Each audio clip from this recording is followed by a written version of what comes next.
Did you know that sisterhood saves lives?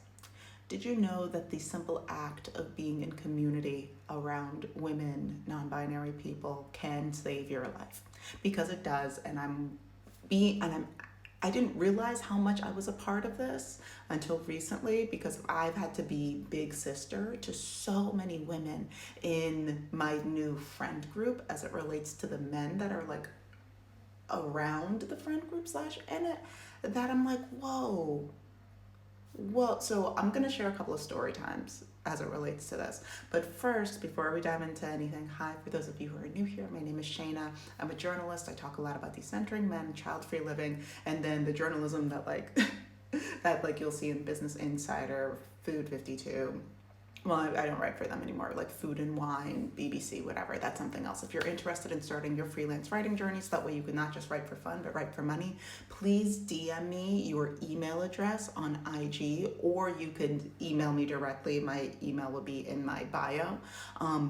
Yeah, I'm working on a masterclass because enough people have been asking me like, Shayna, how do I get started? I'm like, okay, let's just put this all together. So if you're interested, go do that.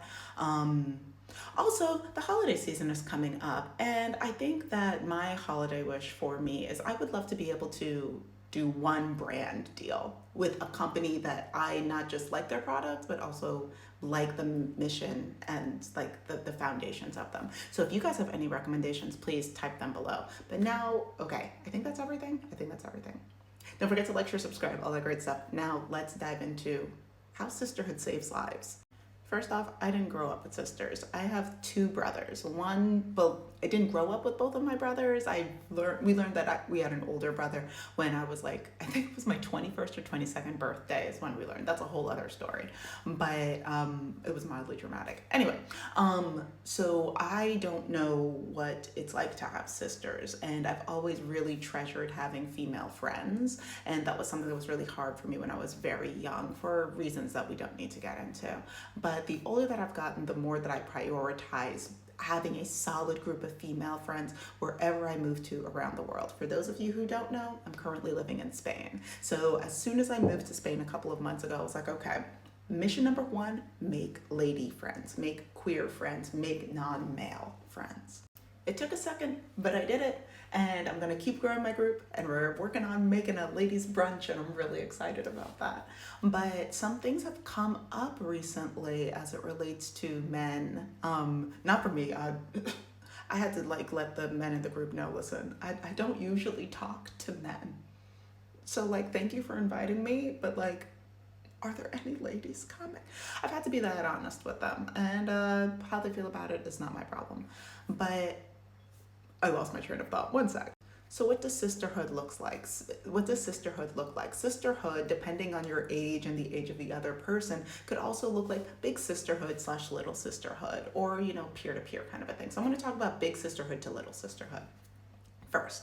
So there is a young woman. I'm not going to give details on any of the people here, just in case they come across any of these videos. I don't think they will, but just in case. There's a young woman in my class who is significantly younger than a lot of the other people in our class. In the United States, she would still be considered a child because she's a child. Now, why did I have to word it like that? Because that's not how these men are thinking. So on our very first day of class, I saw her. I didn't know anybody. I just saw that she was a very pretty young lady. So I was like, oh my gosh, you're so pretty. And she said, thank you. You were like, oh, you're adorable. So then she came and she immediately sat down next to me. We started talking, starting to build a rapport. She eventually shared with me how old she was, but she was scared of sharing with the rest of the class because she's like, I don't want people to judge me because they'll think that I'm a kid. And I was like, no, you're great. And listen, the people that are going to judge you because of this, you don't need to talk to them anyway. But also beware of these older men. And she was like, what? I was like, you know what? Don't even worry about it. You keep your blinders on. You focus on getting your education, going to college. She's working on her college apps, and I'm gonna be helping her. Oh, she makes me want to cry. I am so proud of this woman, and this young woman, and I just met her. Anyway, so why am I bringing all of this up? Because there have been multiple situations that have come up. Mind you, I look at her, women look at her, and we go, at max, she's 19. I look at her, because I work with kids pretty consistently. I look at her and I go, that's a baby. These men look at her and they see her shape and they go, yeah. And I go, mm-mm, mm-mm. And then I make it uncomfortable for everybody. Well, everybody except my little angel nugget. How do I do this? So sometimes after class, we'll all go out in groups. And this has happened on multiple occasions where we go out and my little nugget comes along and we're all sitting, we're all like talking, eating, some people are getting cocktails and whatever. And at some point, people start asking the nugget like, oh, like, start insinuating certain things, but she's a baby, so she's not putting the two and two together.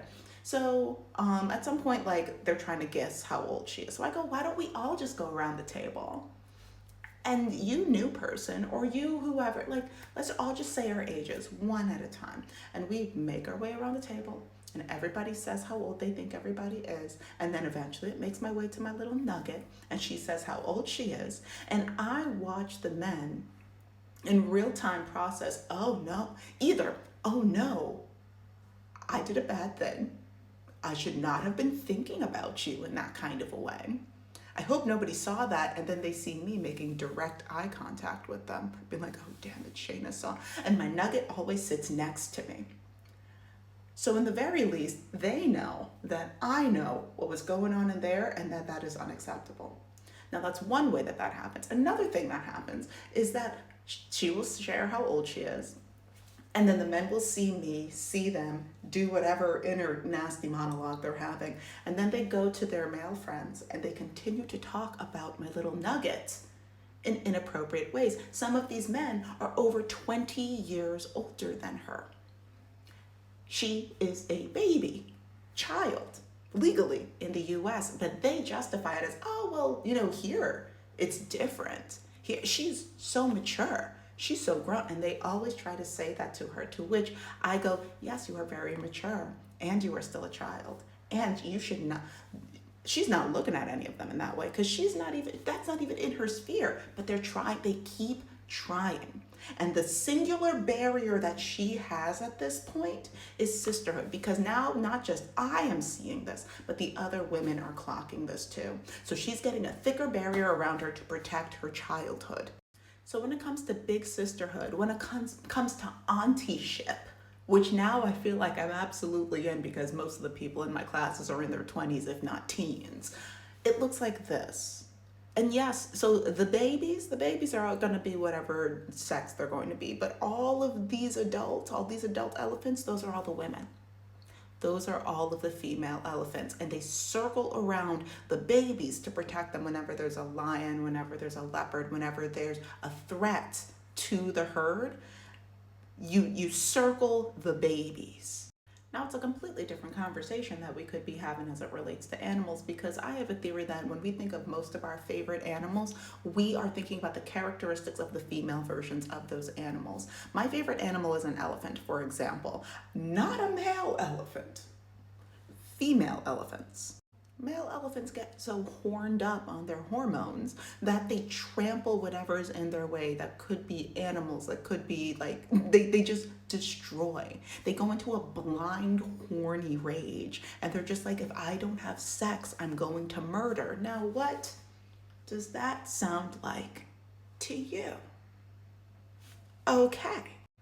Female elephants. They are the bearers of culture, of language, of spirituality within their groups, within their families, within their herds. They're able to communicate all of the knowledge that they have onto the next generation. They are very protective of their own. They are so community focused. They will fight when necessary, but they are so gentle. They paint. So, and actually the one that I'm thinking of, I don't know if that's a male or female, but that's also in captivity, which is a completely different.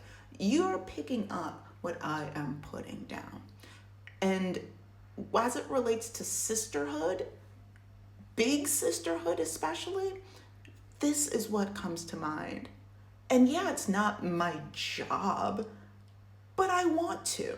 I want to protect this young woman. I want to do what I can to safeguard whatever innocence they're able to maintain. And I don't think that that is anywhere in the brains of most men. I'm going to make another video about sisterhood, but I would love to hear your thoughts on this. Please type them in the comments, and I'll see you later. Bye.